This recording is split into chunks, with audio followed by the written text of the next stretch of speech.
Hello बच्चों, a very good morning to all of you. और आप सभी को नव वर्ष की ढेर सारी शुभकामनाएं। तो चलिए, आज हम लोग क्लास 10 के एक बहुत ही इंपॉर्टेंट चैप्टर को लेकर डिस्कस करने वाले हैं। इस चैप्टर का नाम है application of trigonometry, that is height and distance. तो हाइट एंड डिस्टेंस, और इसको हिंदी में अगर बोलें तो ऊंचाई और दूरी। तो ऊंचाई और दूरी का उपयोग करते हुए कैसे हम लोग किसी प्रॉब्लम को सॉल्व करते हैं। चलिए पहले कुछ बेसिक कॉन्सेप्ट के बारे में जान लेते हैं। देखिए, मान लेते हैं कि यहाँ पर एक लड़का है और ये लड़का किसी पतंग को यहाँ पर उड़ते हुए देखता है। लड़के से लेकर पतंग के अगर हम यहाँ पर एक लाइन अगर खींच लेते हैं तो इसको हम लोग बोलेंगे लाइन ऑफ साइट, है ना। ये लड़के ने इस पतंग को देखा और यहाँ से यहाँ तक को हम लोग क्या बोलेंगे, लाइन ऑफ साइट। तो यहाँ लिख लेते हैं लाइन ऑफ साइट। ये हो गया। ये पतंग को अगर हम लोग इस तरह से परपेंडिकुलर ड्रॉ करते हैं और ये लाइन को अगर यहाँ से ज्वाइन करते हैं, ठीक है, तो इसको हम लोग क्या बोलेंगे, ठीक है, इसको हम लोग बोलते हैं हॉरिजॉन्टल लाइन।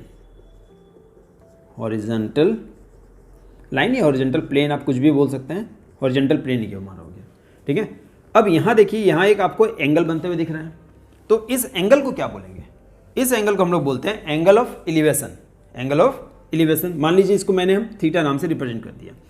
तो ये जो एंगल है थीटा, इसको हम लोग बोलेंगे एंगल ऑफ एलिवेशन। ये हो गया। ये तो बात हुआ कि अगर लड़का ग्राउंड पर खड़ा है और इस तरह से इसने पतंग को देखा तो यहाँ पर एंगल ऑफ एलिवेशन बना। अगर लड़का किसी छत के ऊपर अगर खड़ा होता, ठीक है, अगर लड़का मान लीजिए किसी बिल्डिंग के छत के ऊपर खड़ा है, यहाँ से अगर वो नीचे की ओर अगर देखता है ना, यहाँ से अगर वो नीचे की ओर देखता है, मान लीजिए यहाँ उसने एक कार को देखा, ये कार यहाँ पर खड़ी है ना, यहाँ क्या है, कार है, और वो कार इस तरह से बिल्डिंग की ओर आ रही है। तो अगर कार बिल्डिंग की ओर आ रही है, ये हो गया उसके लिए ऑब्जेक्ट, ये हो गया ऑब्जर्वर। ऑब्जर्वर जब कार को देखता है तो यहाँ पर भी एक एंगल बन रहा है ना, यहाँ पर हम लोग इसको इस तरह से एक हॉरिजॉन्टल लाइन बना लेते हैं। अब आप पूछेंगे यहाँ तो ऑलरेडी एक हॉरिजॉन्टल लाइन है, तो एक हॉरिजॉन्टल लाइन ये हो गया, एक आपका ये हॉरिजॉन्टल, ये दोनों आपस में पैरेलल होंगे। तो यहाँ जो एंगल बनता है इसको हम लोग बोलते हैं एंगल ऑफ डिप्रेशन। क्या बोलेंगे, एंगल ऑफ डिप्रेशन। ये हो गया। एक चीज़ हमेशा ध्यान दीजिएगा, ये एंगल ऑफ डिप्रेशन जो है वो हमेशा देखिए इस एंगल के इक्वल होगा कि नहीं होगा ना। तो इस एंगल और इस एंगल में क्या सिमिलरिटी है कि ये दोनों एंगल आपस में इक्वल है ड्यू टू अल्टरनेट इंटरएंगल। आपने पढ़ा होगा ना मैथ्स में कि अल्टरनेट इंटरएंगल, तो ये दोनों एंगल आपस में इक्वल होंगे। यानी एंगल ऑफ एलिवेशन जितना होगा, एंगल ऑफ डिप्रेशन भी लगभग उतना ही होता है। उतना लगभग क्या, उतना ही होता है, ठीक है। तो एंगल ऑफ एलिवेशन और एंगल ऑफ डिप्रेशन सेम होंगे, क्यों, अल्टरनेट इंटरएंगल होने के कारण। अब आता है कि देखिए अभी तक आपने क्या क्या देखा, एक आपका हॉरिजॉन्टल लाइन, एक हो गया आपका लाइन ऑफ साइट। अच्छा, लाइन ऑफ साइट यहाँ भी है, ठीक है, इसको भी हम लोग क्या बोलेंगे, इस लाइन को लाइन ऑफ साइट। यहाँ भी क्या है, लाइन ऑफ साइट। जब एंगल ऑफ एलिवेशन का हम बात कर रहे हैं तो हम लोग नीचे से ऊपर की ओर देख रहे हैं, ठीक है, नीचे से ऊपर की ओर देख रहे हैं, इसको हम लोग बोलते हैं एंगल ऑफ एलिवेशन। जब आप ऊपर से नीचे की ओर देखते हैं, इस तरह डाउनवर्ड डायरेक्शन में आप देखते हैं, तो इसको हम लोग बोलेंगे एंगल ऑफ डिप्रेशन। ये हो गया आपका एंगल ऑफ डिप्रेशन। और जब आप ऊपर की ओर देख रहे हैं तो इसको एंगल ऑफ एलिवेशन बोलेंगे। तो यहाँ तक आपने समझा कि एंगल ऑफ एलिवेशन क्या है, एंगल ऑफ डिप्रेशन क्या है, ठीक है, हॉरिजॉन्टल प्लेन या हॉरिजॉन्टल लाइन क्या होता है, ठीक है, और एंगल क्या होता है। इस पर डिपेंड कुछ प्रॉब्लम्स को देख लेते हैं। जैसा कि आप अपने एनसीईआरटी बुक में देख सकते हैं, एक्सरसाइज 9.1 में जो सबसे पहला क्वेश्चन है, देखिए सबसे पहला क्वेश्चन आपको बुक में ये दिया हुआ है कि यहाँ पर एक पोल है, ठीक है, और सर्कस का एक आर्टिस्ट, जैसा कि आप बुक में देख लीजिए, आपकी बुक में क्वेश्चन है कि circus artist is climbing 20 metre long rope, ठीक है। ये आपके पास एक रोप है जिसकी लंबाई है 20 मीटर। यहाँ नाम दिया हुआ ए, बी और सी, ठीक है, ए बी सी एक नाम दिया हुआ है। यहाँ देखिए आपको एक एंगल भी दिया हुआ है, कितना, 30 डिग्री। अब आपसे पूछा गया हाइट ऑफ द पोल आपको निकालना है, हाइट ऑफ द पोल आपको कैलकुलेट करना है। तो क्या बोल सकते हैं यहाँ पर हम कि ए बी क्या है हमारे पास, हाइट ऑफ द पोल ना, तो यहाँ आप लिख लेंगे A B equal to height of the pole, height of the pole जो हमें कैलकुलेट करना है। ए सी क्या है हमारे पास, तो ए सी इक्वल टू आप लिख सकते हैं लेंथ ऑफ रोप, और लेंथ ऑफ रोप आपको दिया हुआ है कितना, 20 मीटर, वो हमने लिख लिया। यहाँ आपको एंगल भी गिवन है, देखिए एंगल ए सी बी, ये आपको कितना दिया हुआ है, 30 डिग्री। एक चीज़ आप हमेशा ध्यान दीजिएगा, जब भी आप right angle triangle height and distance के बारे में बात कर रहे हैं, यानी कि आप राइट एंगल ट्रायंगल से रिलेटेड सम्स पर ही बात कर रहे हैं, मतलब हम लोग राइट एंगल ट्रायंगल को ही डील कर रहे हैं, ठीक है। यानी कि ये एंगल कितना हो गया आपका, ऑब्वियसली 90 हो जाएगा तब, ठीक है। इससे हमें कोई मतलब नहीं है, बस आपको ये याद रखना है कि जब भी हम बात कर रहे हैं तो हम लोग राइट एंगल ट्रायंगल पर बात कर रहे हैं, यानी उस पर डिस्कस कर रहे हैं। अब आते हैं, देखिए इसलिए यहाँ लिख लेते हैं क्या, in right triangle A B C. In right triangle A B C में अगर हम जाते हैं तो यहाँ आप देख पा रहे हैं कि हमें ए बी हमें कैलकुलेट करना है, ए सी हमें गिवन है, एंगल भी गिवन है। तो क्या निकालना है आपको और क्या गिवन है इसको ध्यान दीजिएगा। तो हमें निकालना है ए बी, यानी कि आपको पी निकालना परपेंडिकुलर। हमें गिवन क्या है, ए सी। तो यहाँ लिख लेते हैं पहले ए बी बाई ए सी। अब ध्यान दीजिए ए बी क्या है हमारे लिए, परपेंडिकुलर है, पी है, और ये क्या है हमारे लिए, एच है, पी बाई एच। तो पी बाई एच कब आता है, ये आपने पढ़ा होगा ट्रिग्नोमेट्री में, पी बाई एच कब आता है, जब साइन आता है। यहाँ पर हम लोग लिख लेंगे साइन, और मान लेते हैं इसको मैंने थीटा मानना है, साइन थीटा। थीटा हमारे लिए यहाँ पर कितना है बताइए, थीटा कितना हमारे लिए 30 डिग्री है, ठीक है। तो देखिए ए बी बाई मैंने क्या लिखा, ए सी इक्वल टू ये हो गया साइन 30 डिग्री, ठीक है। आप ए सी के प्लेस में क्या लिख सकते हैं, 20 भी लिख सकते हैं। तो यहाँ मैंने लिख लिया 20, देखिए ये हो गया ना 20। अब आपको याद करना होगा, आपने ट्रिग्नोमेट्री टेबल्स पढ़ा होगा, उसमें आपने साइन 30 का वैल्यू पढ़ा होगा। साइन 30 कितना होता है, 1/2, ठीक है। तो देखिए यहाँ हमने लिखा ए बी बाई 20, साइन 30 का वैल्यू होता है 1/2। यहाँ ब्रैकेट में इस तरह से लिख सकते हैं, सिंस साइन 30 इक्वल टू 1/2। अब यहाँ से आप ए बी ईजिली कैलकुलेट कर सकते हैं। ए बी निकालने के लिए क्या करेंगे, 20 को हम लोग इस तरफ शिफ्ट कर देते हैं, 20/2 कैंसिल हो गया, कितना हो गया 10 मीटर। यानी आप लिख सकते हैं ना कि हाइट ऑफ द,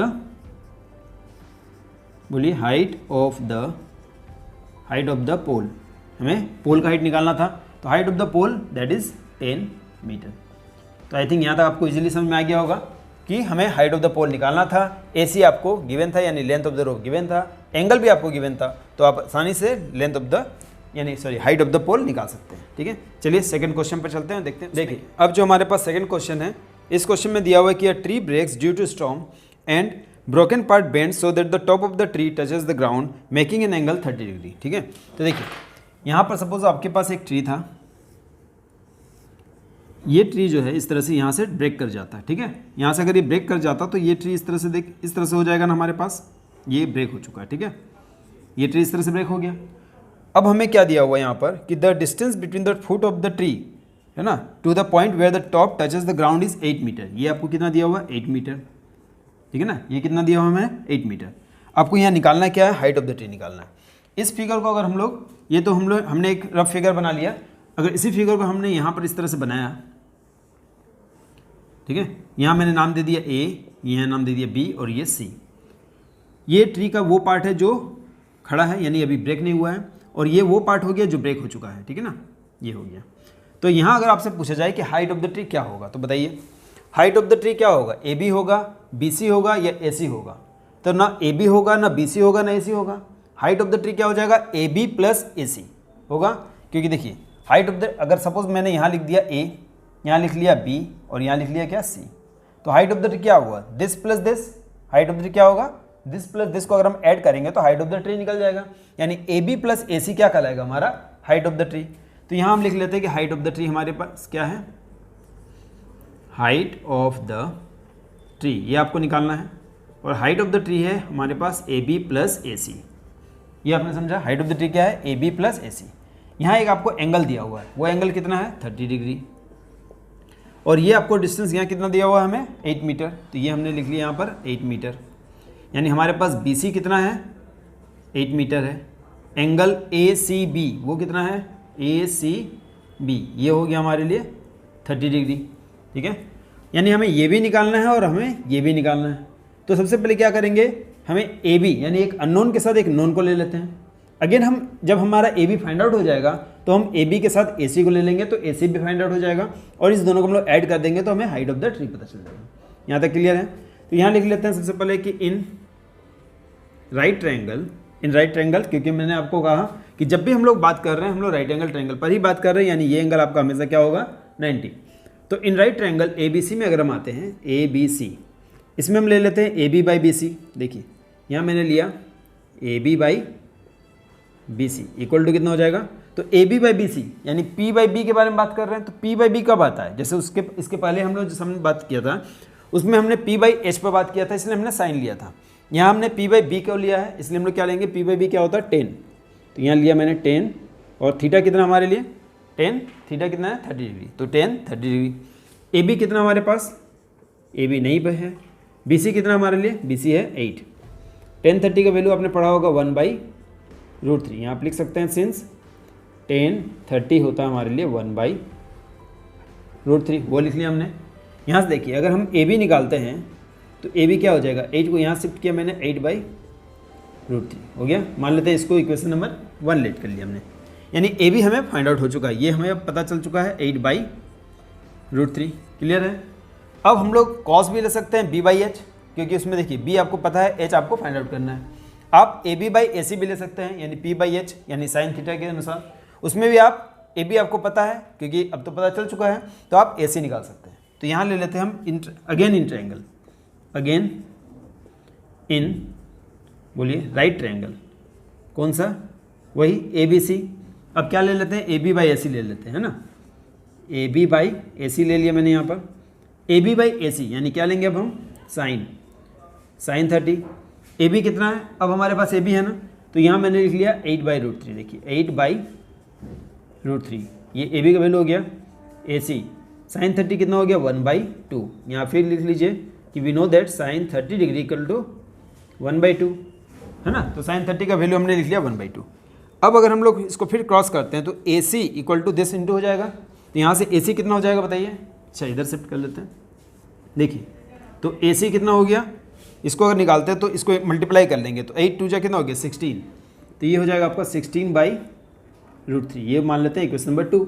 तो अब हमें AB भी पता चल चुका है, AC भी पता चल चुका है। अब आराम से आप अगर इस दोनों को ऐड करेंगे तो हाइट ऑफ द ट्री मिल जाएगा आपको। तो एडिंग कर लेते हैं इक्वेशन 1 एंड 2 को, है ना, adding equation 1 and 2 that is क्या होगा बोलिए, AB प्लस AC। तो AB क्या है हमारे पास, देखिए AB कितना था 8/√3, तो यहाँ मैंने लिख लिया 8/√3 प्लस AC कितना था हमारे पास 16/√3। यहाँ हमने एलसीएम ले लिया, ऊपर में हो जाएगा 8 प्लस 16, इसको ऐड करिए 24/√3। क्लास 9 में आपने पढ़ा होगा रेशनलाइज, यानी यहाँ हम लोग रेशनलाइज कर लेते हैं, इस तरह से √3 से ऊपर नीचे हम लोग रेशनलाइज कर लेते हैं। हमने पढ़ा होगा क्लास 9 में ना, रेशनलाइज द डिनोमिनेटर, तो यहाँ हमने √3 से ऊपर नीचे रेशनलाइज कर लिया। कितना हो जाएगा यहाँ हमारे पास 24√3 डिवाइडेड बाई 3, 3 से आप इसको कैंसिल करिए, कितना हो गया 8, यानी हो गया 8√3 मीटर। ठीक है, तो 8√3 मीटर क्या निकला, AB प्लस AC, और AB प्लस AC क्या था हमारे पास, height of the tree, that is height of the trees, निकल गया ना, हाइट ऑफ द ट्री। तो क्या बोल सकते हैं हम लोग, height of the tree is 8√3 metre. ठीक है, तो आई होप कि ये क्वेश्चन भी आपको इजीली समझ में आ गया होगा। सबसे पहले हमने क्या किया, AB/BC लिया ताकि हमें AB पता चल जाए। जैसे हमें AB पता चल चुका है, अब हम AB/AC भी ले सकते हैं, BC/AC भी ले सकते हैं, और यहाँ मैंने AB/AC लिया है। AB/AC लिया तो यहाँ से हमने AC को फाइंड आउट कर लिया। AB और AC जैसे हमें मिल चुका है, हम लोग दोनों को ऐड कर देंगे तो हाइट ऑफ द ट्री आपको मिल जाएगा।